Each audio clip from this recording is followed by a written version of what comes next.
আসসালামু আলাইকুম everyone, welcome back to my channel. আজকে আমি আপনাদেরকে সর্ষে ভেন্ডি রান্না করে দেখাবো। যার জন্য এখানে আমি পেঁয়াজ বাটা, কাঁচামরিচ বাটা আর কিছু সর্ষে বেটে নিয়েছি।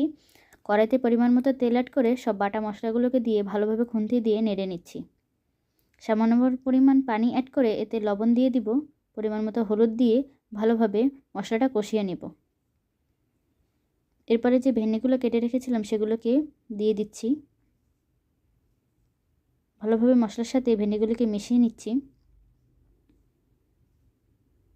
ভালোভাবে কষানো হয়ে গেলে পরিমাণ মতো পানি অ্যাড করে ঢাকনা দিয়ে ঢেকে দেব কিছুক্ষণের জন্য।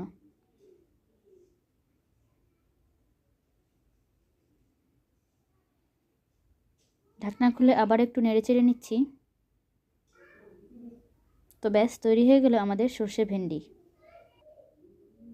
আশা করি রেসিপিটি আপনাদের কাছে ভালো লেগেছে। ভালো লেগে থাকলে